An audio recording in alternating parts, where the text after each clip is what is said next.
भक्तजनों, माताओं, बहनों, सादर जय श्री कृष्ण। हमारे YouTube चैनल में आप सभी का बहुत बहुत स्वागत है। मैं हूं आपके साथ आचार्य धर्मेंद्र शास्त्री। सबसे पहले आपको और आपके पूरे परिवार को देवउठनी एकादशी की बहुत बहुत शुभकामनाएं और बधाइयां। भगवान लक्ष्मी नारायण का भरपूर आशीर्वाद आपके जीवन पर सदैव बना रहे।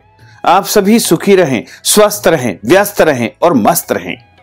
प्रभु की कृपा से निरंतर उन्नति तथा प्रगति को प्राप्त करते रहें। आज हम आपको देवउठनी एकादशी की दिव्य और ज्ञानमयी कथा सुनाने जा रहे हैं। आप इस कथा को अंत तक जरूर सुनिएगा और सुनने के पश्चात अधिक से अधिक लोगों को शेयर करके पुण्य लाभ भी प्राप्त करिएगा।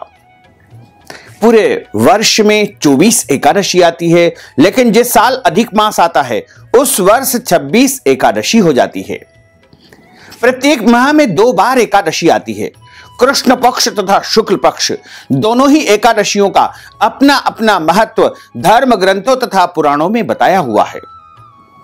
एकादशी का व्रत करने से मनुष्य के जन्म जन्मांतर के पाप दोष नष्ट हो जाते हैं, और जब मनुष्य के पाप दोष नष्ट हो जाते हैं तब उसके पुण्यों का उदय होता है, और जब पुण्यों का उदय होगा तब उसे सांसारिक सुखों की प्राप्ति होगी, और इस जीवन में धर्म, अर्थ, काम और अंत समय में वह मोक्ष पद को यानी वैकुंठ लोक को प्राप्त कर सकेगा। देवउठनी एकादशी जो कि कार्तिक माह के शुक्ल पक्ष में मनाई जाती है, इसे देवोत्थान एकादशी के नाम से भी जाना जाता है। देवउठनी 11 के नाम से भी इसे जाना जाता है तथा देव प्रबोधिनी एकादशी के नाम से भी इसे जाना जाता है, क्योंकि आषाढ़ माह के शुक्ल पक्ष की एकादशी यानी देवशयनी एकादशी से भगवान 4 माह के लिए विश्राम करने के लिए क्षीर सागर में चले जाते हैं, और ठीक 4 माह के पश्चात कार्तिक माह के शुक्ल पक्ष की एकादशी तिथि को भगवान का जागरण होता है, प्रभु का देवोत्थान होता है। इसलिए इसे देवउठनी एकादशी के नाम से जाना जाता है। इस दिन जो मनुष्य व्रत करता है उसको हजारों अश्वमेध यज्ञ का फल प्राप्त होता है, तथा जो मनुष्य देवता को विधिवत उठाता है तथा इस दिन तुलसी माता का भगवान शालिग्राम जी के साथ में विवाह संपन्न करता है, उसके जीवन का दुर्भाग्य समाप्त हो जाता है तथा उसे सौभाग्य की प्राप्ति होती है। इस बार एकादशी 2 दिन है, यानी कुछ पंचांगों में 14 नवंबर 2021 रविवार को एकादशी बताई गई है, वहीं कुछ पंचांगों में 15 नवंबर 2021 सोमवार को एकादशी तिथि बताई गई है। चूंकि सूर्योदय व्यापिनी जो एकादशी है वो सोमवार यानी 15 नवंबर 2021 को है, इसलिए हमेशा सूर्योदय व्यापिनी तथा द्वादशी युक्त ही जो एकादशी होती है उसे ही सर्वोत्तम माना जाता है। कभी भी 10वीं युक्त एकादशी का व्रत नहीं करना चाहिए। हमेशा सूर्योदय व्यापिनी तथा द्वादशी युक्त एकादशी का ही व्रत करना चाहिए। अलग अलग पंचांगों में एकादशी का समय अलग अलग बताया हुआ है। कुछ पंचांगों में लिखा हुआ है कि एकादशी तिथि 14 नवंबर 2021 को यानी रविवार के दिन सुबह 8:33 से आरंभ हो रही है, जो कि 15 नवंबर 2021 को सुबह 8:25 पर समाप्त हो जाएगी। इस कारण से जो सूर्योदय व्यापिनी तथा द्वादशी युक्त एकादशी रहेगी वो 15 नवंबर 2021 को ही रहेगी, और वैष्णव परंपरा को पालन करने वाले सभी भक्तजनों को तथा अन्य सभी भक्तजनों को 15 नवंबर 2021 सोमवार के दिन ही एकादशी का व्रत करना चाहिए, और सोमवार के दिन ही तुलसी जी तथा भगवान शालिग्राम का विवाह संपन्न करना चाहिए। भगवान नारायण का यानी शालिग्राम का जो विवाह होगा वो शाम को प्रदोष काल में शाम को 6 बजे से लेकर के 7:39 के मध्य भगवान शालिग्राम के विवाह का शुभ मुहूर्त रहेगा। इसमें गन्ने का मंडप बनाया जाता है। 4 अथवा 5 गन्ने लिए जाते हैं और उनका मंडप बना करके उसके नीचे एक आटे या हल्दी का या रंगोली का चौक बना करके उसके ऊपर एक चौकी की या पटे की स्थापना की जाती है। तथा वहां पर तुलसी माता की स्थापना की जाती है और चौकी और पटे के ऊपर पीला कपड़ा बिछाया जाता है तथा वहां पर भगवान शालिग्राम जी की या बाल गोपाल जी की या भगवान विष्णु जी की मूर्ति की स्थापना की जाती है तथा विधिवत इनका पूजन अर्चन किया जाता है। गौरी गणेश का पूजन अर्चन किया जाता है। उसके बाद दूध में हल्दी मिलाकर के भगवान शालिग्राम को, माता तुलसी जी को हल्दी लगाई जाती है, चुनरी इनको ओढ़ाई जाती है। उसके बाद भगवान का स्मरण करते हुए, भगवान का भजन करते हुए, भगवान का कीर्तन करते हुए शालिग्राम जी तथा तुलसी माता का विवाह संपन्न किया जाता है। उसके बाद उनकी आरती उतारी जाती है और बड़े ही धूमधाम के साथ में जिस प्रकार हम अपने बच्चों का विवाह संपन्न करते हैं, हमारे बेटे या बेटियों का विवाह करते हैं, उसी प्रकार हमको प्रभु का विवाह संपन्न करना चाहिए। जिन लोगों के विवाह में कोई रुकावट पैदा हो रही है, विवाह योग्य कुंवारे लड़के या लड़कियों के विवाह में यदि बाधा आ रही है, तो उनको भगवान शालिग्राम तथा तुलसी माता का विवाह अवश्य करना चाहिए। इनका विवाह संपन्न करने से विवाह में आ रही बाधाएं समाप्त हो जाएगी तथा जीवन की जितनी भी समस्याएं हैं उनका निदान हो जाएगा। लक्ष्मी की प्राप्ति होगी, जीवन की मनोकामनाएं पूर्ण होगी। इस प्रकार आप सभी तुलसी और शालिग्राम जी का विवाह करें और इस दिन आपको एकादशी का व्रत रखना चाहिए। एकादशी का व्रत आपको 15 नवंबर 2021 सोमवार को ही रखना चाहिए। वैसे कई पंचांगों में 14 नवंबर 2021 रविवार को भी एकादशी तिथि बताई गई है, लेकिन इस दिन दशमी युक्त एकादशी है। इसलिए आप यदि एकादशी का पूरा पुण्य लाभ प्राप्त करना चाहते हैं तो आपको द्वादशी युक्त एकादशी यानी 15 नवंबर 2021 सोमवार को ही एकादशी का व्रत करना चाहिए। और एकादशी व्रत का पारणा आपको 16 नवंबर 2021 मंगलवार को सुबह 6:30 से लेकर के 9 बजे के बीच में व्रत का पारणा कर लेना चाहिए। एकादशी का जो व्रत करता है उसको 3 दिन तक लगातार नियम पालन करना चाहिए। दशमी तिथि के दिन एक समय भोजन करना चाहिए तथा दशमी तिथि के दिन उसे मसूर की दाल, लहसुन, प्याज, मांस, मदिरा का उपयोग बिल्कुल नहीं करना चाहिए। दशमी तिथि के दिन पराय अन्न का उपयोग नहीं किया जाता है तथा दशमी तिथि के दिन एक समय भोजन करना चाहिए। दशमी तिथि के दिन शुद्ध और सात्विक भोजन का ही उपयोग करना चाहिए। दशमी तिथि के दिन विवाहित दंपति को यानी पति पत्नी को ब्रह्मचर्य व्रत का पालन करते हुए और नियम पूर्वक दशमी का पालन करना चाहिए। दशमी तिथि के दिन चावल नहीं खाना चाहिए और एकादशी तिथि के दिन प्रातः काल जल्दी उठना है। ब्रह्म मुहूर्त में स्नान आदि नित्य कर्म से निवृत्त हो जाए। ब्रह्म मुहूर्त का अर्थ होता है कि सुबह 4:30 से लेकर के 5:30 के बीच का समय ब्रह्म मुहूर्त कहलाता है। स्नान के लिए यह समय अति उत्तम माना गया है। स्नान करने के बाद शुद्ध और पवित्र वस्त्र धारण करें, मस्तक पर तिलक धारण करें और उसके पश्चात प्रभु का पूजन अर्चन करें। इस दिन भगवान को नए वस्त्र धारण करवाना चाहिए। मोर, मुकुट, पीतांबर, मुरली या अन्य श्रृंगार प्रभु को धारण करवाए। उसके बाद तुलसी पत्र उनको अर्पण करे, पुष्प उनको अर्पण करे और एकादशी के दिन प्रभु का विशेष श्रृंगार करना चाहिए। वैसे तो यदि आपके यहां नित्य भगवान का पूजन अर्चन होता है तो आप उस विधि से इस दिन विशेष पूजन अर्चन प्रभु का करें, और यदि नहीं होता है तो आप चौकी की स्थापना करके उस पर पीला कपड़ा बिछाए, कलश की स्थापना करें और वहां पर नारायण की स्थापना करके उनका पूजन अर्चन करें। राधा कृष्ण जी की, बाल गोपाल जी की पूजा अर्चना करें। और इस प्रकार पूजा अर्चना जब आप करते हैं तब आपको व्रत का संकल्प धारण करना चाहिए। संकल्प का अर्थ होता है प्रतिज्ञा करना या शपथ ग्रहण करना। यदि आप निष्काम भाव से व्रत करते हैं, यानी आपके मन में कोई भी इच्छा नहीं है और बिना किसी इच्छा के आप व्रत करते हैं, तो भी आपको व्रत का संकल्प अवश्य लेना चाहिए। और यदि आप सकाम भावना से, यानी आपके मन में कोई भी इच्छा है, कोई भी कामना है, कोई भी मनोकामना है, तो आप उस स्थिति में भी संकल्प अवश्य धारण करें। संकल्प के रूप में आपको हाथ की मुद्रा इस प्रकार रखना चाहिए और हाथ के मध्य भाग में जल रखे, तुलसी जी का पत्ता रखे, सुपारी रखे, कुछ पैसे रखे, पीला पुष्प रखे और अक्षत के स्थान पर आपको काले तिल का उपयोग करना चाहिए। और यह सब वस्तुएं हाथ में रख करके 3 बार विष्णु विष्णु का उच्चारण करें। ओम विष्णवे नमः, ओम विष्णवे नमः, ओम विष्णवे नमः।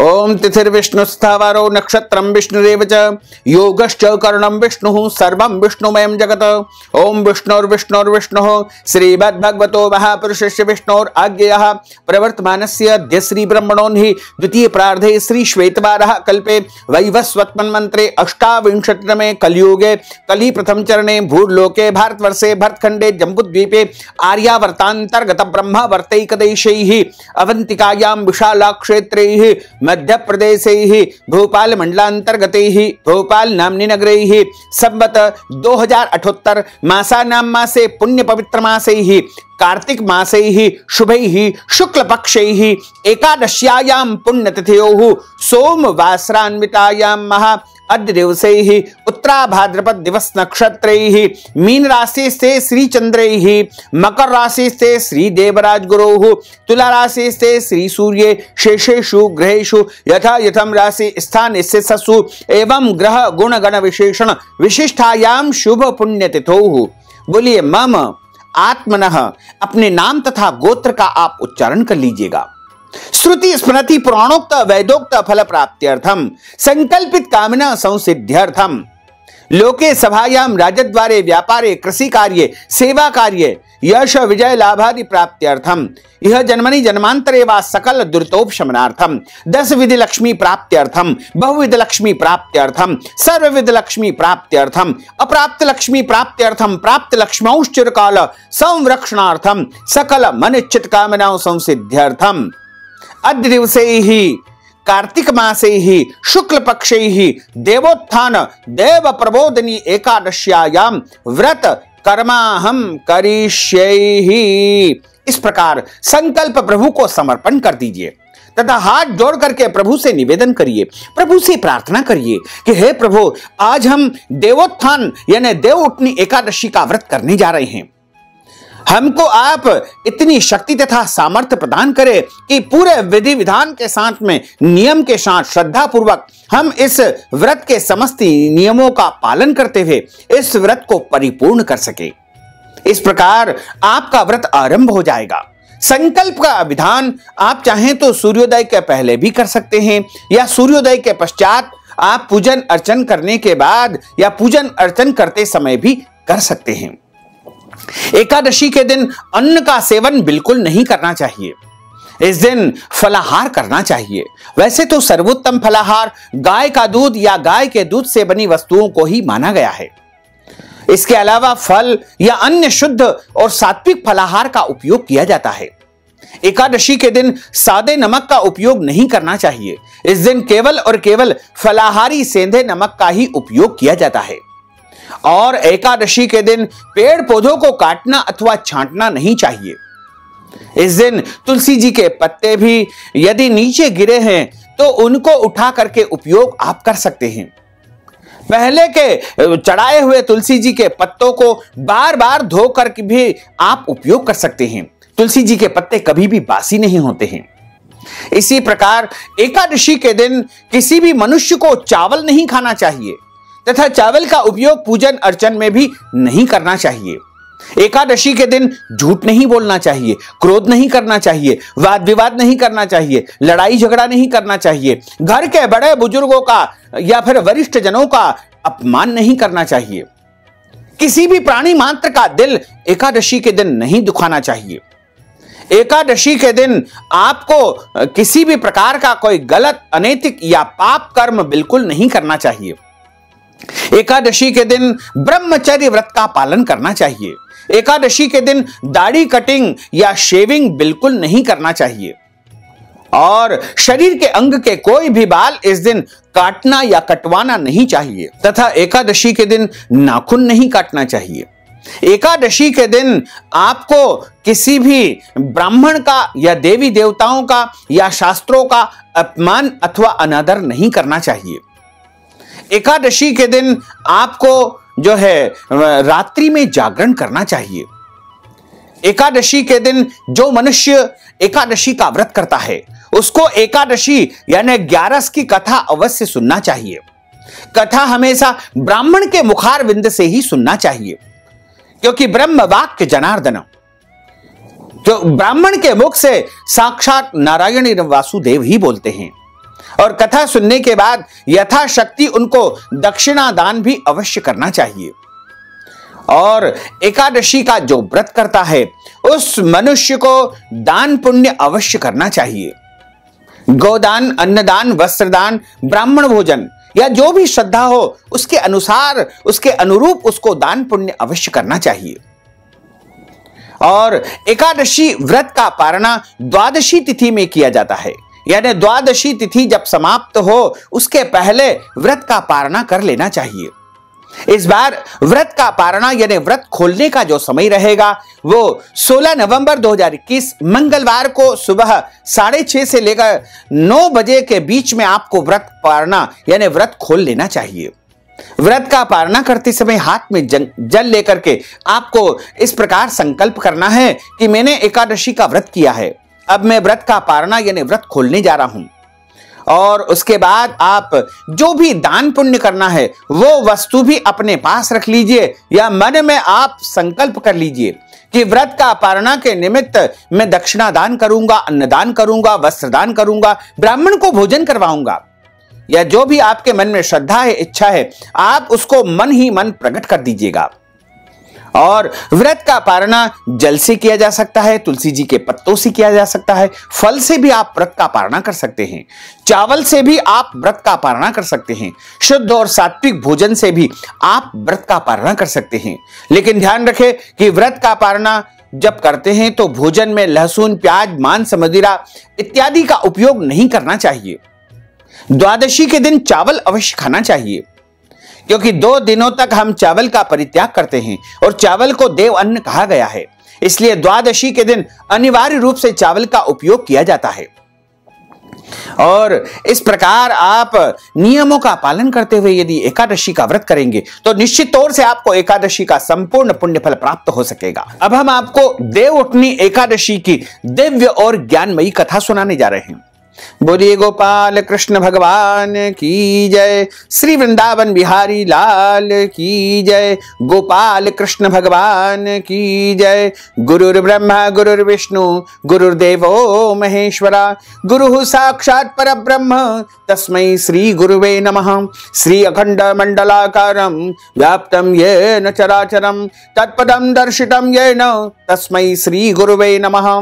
जय जय श्री राधा रमण, जय जय नवल किशोर, जय गोपी चित चोर प्रभु, जय जय माखन चोर। मात मेरी श्री राधिका, पिता मेरे घनश्याम, इन दोनों के चरणन में मेरा बारंबार प्रणाम, मेरा बारंबार प्रणाम, मेरा बारंबार प्रणाम। मोहिनी मूरत श्याम की वो मन रही समाय, जो मेहंदी के पात में लाली रही समाय। धन यौवन एक दिन उड़ जाएंगे जैसे उड़े कपूर, मन मूरख तू राम भज क्यों चाटे जगधूर। सच्चिदानंद रूपाय विश्वोत्पत्त्यादि हेतवे तापत्रय विनाशाय श्री कृष्णाय वयं नमः। कृष्णाय वासुदेवाय हरये परमात्मने प्रणतः क्लेशनाशाय गोविंदाय नमो नमः। वसुदेव सुतं देवं कंसचाणूरमर्दनं देवकी परमानंदं कृष्णं वंदे जगद्गुरुम्। वरह पीडम नटवर बपुः कर्णयोः कर्णिकारं बिभ्रद्वास कनककपीशं वैजयन्तीं च मालां रन्ध्रान् वेणोर्धरसुधया पूरयन् गोपवृन्दैः वृन्दारण्यं स्वपदरमणं प्राविशत गीत कीर्तिः, प्राविशत गीत कीर्तिः। बोलिए श्री वृंदावन बिहारी लाल की जय, गोपाल कृष्ण भगवान की जय। एक समय की बात है, भगवान कृष्ण को राजा युधिष्ठिर ने प्रणाम किया और उनसे प्रश्न किया कि हे प्रभु, मैं आज आपके मुखारविंद से कार्तिक माह के शुक्ल पक्ष की एकादशी की कथा का श्रवण करना चाहता हूं। मैं जानना चाहता हूं कि इस एकादशी का नाम क्या है तथा इस व्रत करने की विधि क्या है, और जो मनुष्य इस एकादशी का व्रत करता है उसको कौन सा पुण्य फल प्राप्त होता है। भगवान कृष्ण कहते हैं कि हे युधिष्ठिर, आप ध्यान पूर्वक श्रवण करें। कार्तिक माह के शुक्ल पक्ष की एकादशी को देवोत्थान एकादशी या देव प्रबोधिनी एकादशी के नाम से जाना जाता है, और इस दिन चूंकि देवता 4 माह के विश्राम के पश्चात उठते हैं, यानी देवता का उठने का जो समय होता है वो देव उठनी एकादशी होती है, इसलिए इसे देव प्रबोधिनी एकादशी के नाम से जाना जाता है। और इस एकादशी का व्रत प्रत्येक एकादशी के अनुसार ही करना चाहिए, लेकिन इस दिन गन्ने का मंडप बना करके विधि पूर्वक भगवान शालिग्राम तथा तुलसी जी का विवाह संपन्न करना चाहिए। और जो मनुष्य इस एकादशी का व्रत करता है उसके जन्म जन्मांतर के पाप दोष नष्ट हो जाते हैं तथा उसे सभी प्रकार के व्रत करने का, सभी प्रकार के यज्ञ करने का संपूर्ण पुण्य फल प्राप्त होता है। भगवान कहते हैं कि इस एकादशी की कथा के संबंध में जो बताया गया है कि एक राजा के राज्य में सभी लोग एकादशी का व्रत किया करते थे। उस राजा की प्रजा तथा उसके सभी सेवक, नौकर और चाकर से लेकर के पशुओं तक को एकादशी के दिन अन्न बिल्कुल नहीं दिया जाता था। एक दिन किसी दूसरे राज्य का एक व्यक्ति राजा के पास आकर बोला कि महाराज, कृपा करके आप मुझे अपने राज्य में, अपने राजमहल में नौकरी पर रख लीजिए। तब राजा ने उसके सामने एक शर्त रखी कि हम तुम्हें नौकरी पर अवश्य ही रख लेते हैं, किंतु प्रत्येक दिन तुमको भोजन में सब कुछ मिलेगा, लेकिन एकादशी के दिन तुमको अन्न बिल्कुल नहीं मिलेगा। एकादशी का व्रत तुमको रखना पड़ेगा। उस व्यक्ति ने राजा की आज्ञा को स्वीकार कर लिया और हां कर ली, पर एकादशी के दिन जब उसे फलाहार का सामान दिया गया तो वह राजा के सामने जाकर के गिड़गिड़ाने लगा, हे महाराज, इससे मेरा पेट नहीं भरेगा, मैं भूखा ही मर जाऊंगा, मुझे अन्न दे दो। राजा ने उसे शर्त की बात याद दिलाई, पर वह अन्न छोड़ने को राजी नहीं हुआ। तब राजा ने उसे आटा, दाल, चावल आदि सब कुछ प्रदान किया। वह रोजाना की भांति नदी के किनारे पर पहुंचा और स्नान करके भोजन निर्माण करने लगा, भोजन बनाने लगा। जब उसका भोजन बन करके तैयार हो गया तो वह भगवान को बुलाने लगा और जोर जोर से प्रभु को पुकारने लगा, आओ भगवान, भोजन तैयार है। उसको बुलाने पर पीतांबर धारण किए भगवान चतुर्भुज रूप में वहां पर आ पहुंचे तथा प्रेम के साथ उसके साथ भोजन करने लगे। भोजनादि करके भगवान अंतर्ध्यान हो गए तथा वह अपने कार्य पर चला गया। 15 दिन बाद अगली एकादशी को वह राजा से कहने लगा कि महाराज, मुझे 2 गुना सामान आप प्रदान कर दीजिए।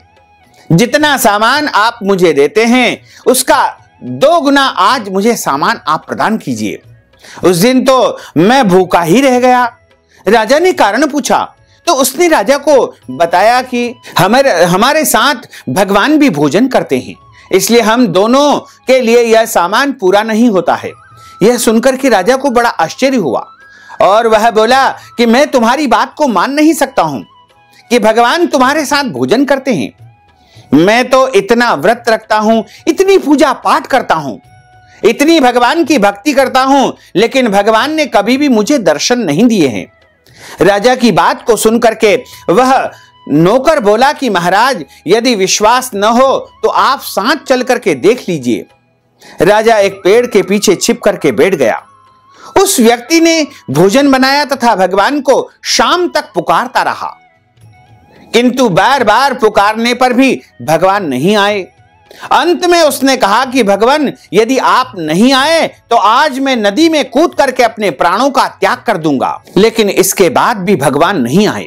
तब वह प्राण त्यागने के उद्देश्य से नदी की तरफ बढ़ा। प्राण त्यागने का उसका दृढ़ इरादा जान करके शीघ्र ही भगवान ने प्रकट होकर के उसे रोक लिया और साथ बैठ करके भोजन करने लगे। खा पी करके वे उसे अपने विमान में बैठा करके अपने धाम ले गए। यह देखकर के राजा ने सोचा कि व्रत उपवास से तब तक कोई फायदा नहीं होता है जब तक मन शुद्ध न हो। इससे राजा को ज्ञान मिला और वह भी मन से व्रत उपवास करने लगा। जब वह राजा पूरी निष्ठा तथा श्रद्धा के साथ में मन के साथ में व्रत उपवास करने लगा तो प्रभु की कृपा से उसके लिए भी अंत समय में एक सुंदर दिव्य विमान आया और उस विमान में बैठ करके वह राजा भी वैकुंठ लोक को चला गया। इस प्रकार जो व्यक्ति पूरी श्रद्धा और भक्ति के साथ में व्रत और उपवास करता है उसको प्रभु का सानिध्य अवश्य ही प्राप्त हो जाता है। देव प्रबोधिनी की एक और कथा आती है। उसमें यह बताया है कि एक राजा था। उसके राज्य में प्रजा बहुत सुखी रहती थी। एकादशी को कोई भी अन्न नहीं बेचता था, सभी फलाहार करते थे। एक बार राजा ने परीक्षा लेना चाहिए। भगवान ने एक सुंदरी रूप धारण किया तथा सड़क पर बैठ गए। तभी राजा उधर से निकला और सुंदरी को देख करके चकित रह गए, आश्चर्यचकित हो गए। उससे पूछा कि हे सुंदरी, तुम कौन हो? इस तरह यहां पर क्यों बैठी हो? तब सुंदरी स्त्री बने भगवान बोले कि मैं निराश्रिता हूं, नगर में मेरा कोई जाना पहचाना नहीं है, किससे सहायता मांगू? राजा उसके रूप पर मोहित हो गए थे। वह बोले, तुम मेरे महल में चल करके मेरी रानी बनकर के निवास करो। वह सुंदरी राजा से बोली, मैं तुम्हारी बात मानूंगी, पर तुम्हें राज्य का अधिकार मुझे सौंपना होगा। राज्य पर मेरा पूर्ण अधिकार होगा। मैं जो भी बनाऊंगी तुम्हें खाना होगा। राजा उसके रूप पर मोहित थे, अतः उसने सभी सुंदरी की शर्त को स्वीकार कर लिया। अगले दिन एकादशी का व्रत था। रानी ने हुक्म दिया कि बाजारों में अन्य दिनों की तरह अन्न बेचा जाए।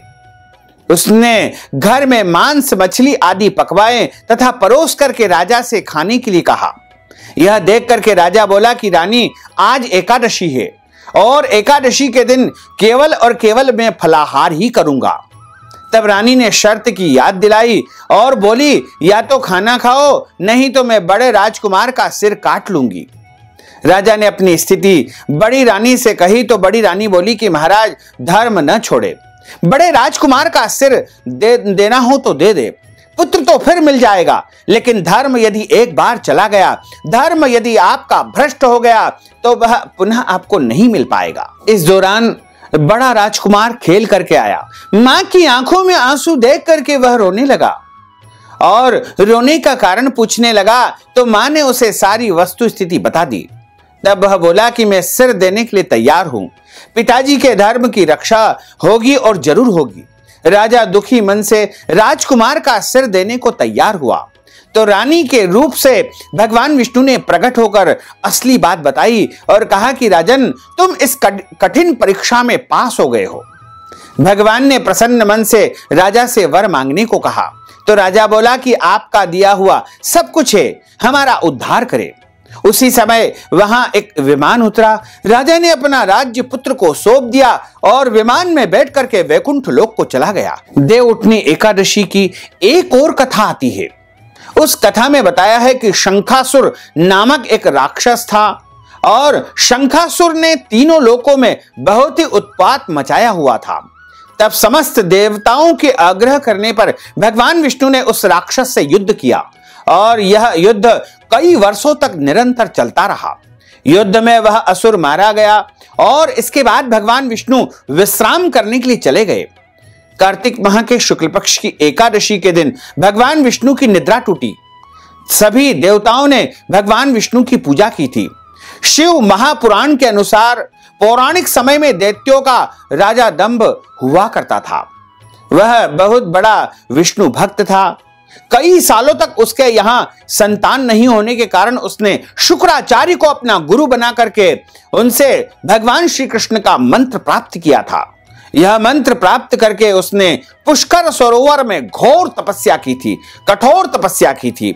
भगवान विष्णु उसकी तपस्या से प्रसन्न हुए और उसे संतान प्राप्ति का वरदान दे दिया। भगवान विष्णु के वरदान से राजा दंभ के यहां एक पुत्र का जन्म हुआ। इस पुत्र का नाम शंखचूड़ रखा गया।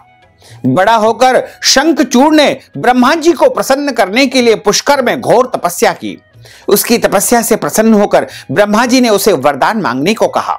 तब शंखचूड़ ने वरदान मांगा कि वह हमेशा अजर अमर रहे, कोई भी देवता उसे मार न पाए। ब्रह्मा जी से यह वरदान दे दिया और वह बद्रीवन जाकर धर्मध्वज की पुत्री तुलसी जी जो तपस्या कर रही थी उससे विवाह कर ले। शंखचूड़ ने वैसा ही किया और तुलसी के साथ विवाह करके सुखपूर्वक वह निवास करने लगा। उस राक्षस ने अपने बल से देवताओं, असुरों, दानवों, राक्षसों, गंधर्वों, नागों, किन्नरों, मनुष्यों तथा त्रिलोक के सभी प्राणियों पर विजय प्राप्त कर ली। वह भगवान श्री कृष्ण का परम भक्त था। शंखचूड़ के अत्याचारों से सभी देवता परेशान होकर ब्रह्मा जी के पास गए और ब्रह्मा जी से उन्हें भगवान के पास ले गए। भगवान विष्णु ने कहा कि शंखचूड़ की मृत्यु भगवान शिव के त्रिशूल से होगी, अतः आप उनके पास जाए। भगवान शिव ने चित्ररथ नामक गण को अपना दूत बना करके शंखचूड़ के पास भेजा। चित्ररथ ने शंखचूड़ को समझाया कि वह देवताओं को उनका राज्य लौटा दे, परंतु शंखचूड़ ने मना कर दिया और कहा कि वह महेश्वर से युद्ध करना चाहता है। भगवान शिव को जब यह बात पता चली तो वे युद्ध के लिए अपनी सारी सेना लेकर के निकल पड़े। इस तरह देवता और दानवों में घमासान युद्ध हुआ, परंतु ब्रह्मा जी के वरदान के कारण शंखचूड़ को देवता हरा नहीं पाए। भगवान शिव ने शंखचूड़ का वध करने के लिए जैसे ही अपना त्रिशूल उठाया, तभी आकाशवाणी हुई कि जब तक शंखचूड़ के हाथ में श्री हरि का कवच है और इसकी पत्नी का सतीत्व अखंडित है, तब तक इसका वध असंभव है। आकाशवाणी सुनकर के भगवान विष्णु वृद्ध ब्राह्मण का रूप धारण करके शंखचूड़ के पास गए और उससे श्री हरि का कवच दान में मांग लिया। शंखचूड़ ने वह कवच बिना किसी संकोच के दान कर दिया। इसके बाद भगवान विष्णु शंखचूड़ का रूप धारण करके तुलसी के पास गए। शंखचूड़ रूपी भगवान विष्णु ने तुलसी के महल के द्वार पर जाकर अपनी विजय होने की सूचना दे दी। यह सुनकर के तुलसी बहुत प्रसन्न हुई और पति रूप में आए भगवान का पूजन किया व रमण किया। ऐसा करते ही तुलसी का सतीत्व खंडित हो गया। जैसे ही तुलसी का सतीत्व खंडित हुआ और भगवान शिव ने युद्ध में अपने त्रिशूल से शंखचूड़ का वध कर दिया, तब तुलसी को पता चला कि वे उनके पति नहीं बल्कि वे तो भगवान विष्णु हैं। क्रोध में आकर तुलसी ने कहा कि आपने छल पूर्वक मेरा धर्म भ्रष्ट कर दिया है और मेरे पति को मार डाला है, अतः मैं आपको श्राप देती हूं कि आप पाषाण होकर के इस पृथ्वी पर निवास करेंगे। तब भगवान विष्णु ने कहा कि देवी, तुम मेरे लिए भारतवर्ष में रहकर बहुत दिनों तक तपस्या कर चुकी हो। तुम्हारा यह शरीर नदी रूप में बदल करके गंडकी नामक नदी के रूप में प्रसिद्ध होगा और तुम पुष्पों में श्रेष्ठ तुलसी वृंदा का वृक्ष बन जाओगी और सदा मेरे साथ निवास करोगी। तुम्हारे श्राप को सत्य करने के लिए मैं पाषाण यानी शालिग्राम का रूप धारण करके तुम्हारे साथ निवास करूंगा। गंडकी नदी के तट पर मेरा वास होगा और देव प्रबोधिनी एकादशी के दिन जो कोई भी मेरे साथ तुम्हारा विवाह संपन्न करेगा, उसके जीवन का दुर्भाग्य समाप्त हो जाएगा। उसके जीवन की सारी परेशानियों का, सारे संकट का समाधान उसे प्राप्त हो जाएगा। इसलिए देव प्रबोधिनी एकादशी के दिन भगवान शालिग्राम व तुलसी माता का विवाह संपन्न करके मांगलिक कार्यों का शुभारंभ किया जाता है। हमारे सनातन धर्म में बताया गया है कि देव प्रबोधिनी एकादशी के दिन तुलसी माता तथा भगवान शालिग्राम का विधिवत विवाह संपन्न करवाने से मनुष्य को अपार पुण्य फल की प्राप्ति होती है और उसके जन्म जन्मांतर के पाप दोष नष्ट हो जाते हैं। बोलिए गोपाल कृष्ण भगवान की जय। श्री लक्ष्मी नारायण भगवान की जय। अच्युतम केशवम राम नारायणम कृष्ण दामोदरम वासुदेवम हरे श्रीधरम माधवम गोपिका वल्लभम श्री जानकी नायकम श्री रामचंद्रम भजे जानकी मनोहरम सर्वलोक नायकम श्री शंकरादि सेवितम पुण्य नाम कीर्तनम श्री राम राम राम राम राम नाम तायकम रामा कृष्ण वासुदेवा भक्ति मुक्तिदायकम रामा कृष्ण वासुदेवा भक्ति मुक्तिदायकम रामा कृष्ण वासुदेवा भक्ति मुक्तिदायकम रामा कृष्ण वासुदेवा भक्ति मुक्तिदायकम। बोलिए श्री लक्ष्मी नारायण भगवान की जय। गोपाल कृष्ण भगवान की जय। द्वारकाधीश भगवान की जय। तुलसी माता की जय। शालिग्राम भगवान की जय। धर्म की जय हो, अधर्म का नाश हो, प्राणियों में सद्भावना हो, विश्व का कल्याण हो, सनातन धर्म की जय हो, गौ माता की जय हो, नगर बस्ती की जय हो, आज के आनंद की जय हो, कल के आनंद की जय हो, परसों के आनंद की जय हो, बरसों बरसों के आनंद की जय हो। ओम नमः पार्वती पते हर हर महादेव हर। भक्तजनों, माताओं बहनों, अगर आप देव उठनी एकादशी, देव प्रबोधिनी एकादशी के निमित्त कोई भी दान पुण्य करना चाहते हैं या तुलसी विवाह के निमित्त दान पुण्य करना चाहते हैं तो आप नगद राशि हमारे पेटीएम के माध्यम से, गूगल पे के माध्यम से या फिर फोन पे के माध्यम से या अकाउंट नंबर के माध्यम से पहुंचा करके देव उठनी एकादशी का संपूर्ण पुण्य फल प्राप्त कर सकते हैं। साथ ही आपसे अनुरोध है कि हम सभी मिलकर के अब आरती का गायन करेंगे। आरती का आप सब लोग हमारे साथ गायन करें और एकादशी का संपूर्ण पुण्य फल प्राप्त करें। बोलिए गोपाल कृष्ण भगवान की जय। ओम जय जगदीश हरे प्रभु जय जगदीश हरे भक्त जनों के संकट दास जनों के संकट क्षण में दूर करे। ओम जय जगदीश हरे जो ध्यावे फल पावे दुख बिन से मन का स्वामी दुख बिन से मन का सुख संपत्ति घर आवे सुख संपत्ति घर आवे कष्ट मिटे तन का।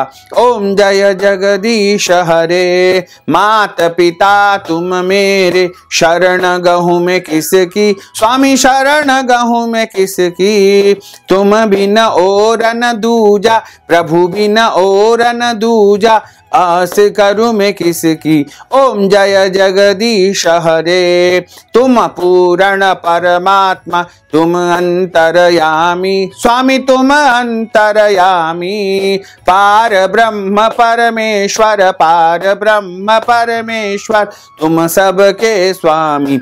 ओम जय जगदीश हरे तुम करुणा के सागर तुम पालन करता स्वामी तुम पालन करता मैं सेवक तुम स्वामी मैं सेवक तुम स्वामी कृपा करो भरता। ओम जय जगदीश हरे तुम हो एक अगोचर सबके प्राणपति स्वामी सबके प्राणपति किस विध मिलहूं दयामय किस विध मिलहूं दयामय तुमको मैं सुमति। ओम जय जगदीश हरे दीन बंधु दुख हरता तुम रक्षक मेरे स्वामी तुम ठाकुर मेरे अपने हाथ उठाओ अपने हाथ बढ़ाओ भार पड़ा तेरे। ओम जय जगदीश हरे विषय विकार मिटाओ पाप हरो देवा स्वामी पाप हरो देवा श्रद्धा भक्ति बढ़ाओ श्रद्धा प्रेम बढ़ाओ संतन की सेवा। ओम जय जगदीश हरे जय जगदीश हरे स्वामी जय जगदीश हरे मोहन जय जगदीश हरे भक्त जनों के संकट दास जनों के संकट बंसी वाला दूर करे। ओम जय जगदीश हरे। बोलिए गोपाल कृष्ण भगवान की जय। श्री वृंदावन बिहारी लाल की जय। श्री श्याम सुंदर यमुने महारानी की जय। श्री वल्लभाधीश की जय। श्री गुसाई जी महाराज की जय। नमः पार्वती पार्वती पते, हर हर महादेव हर। भक्तजनों, माताओं, बहनों, आपसे अनुरोध है कि हमारे इस ज्ञानवर्धक वीडियो को अधिक से अधिक लोगों को शेयर करिएगा, लाइक करिएगा, कमेंट करिएगा, और यदि अभी तक आपने सब्सक्राइब नहीं किया तो अभी और इसी समय सब्सक्राइब अवश्य कर लीजिए। आपको और आपके पूरे परिवार को सादर जय श्री कृष्ण, सादर धन्यवाद।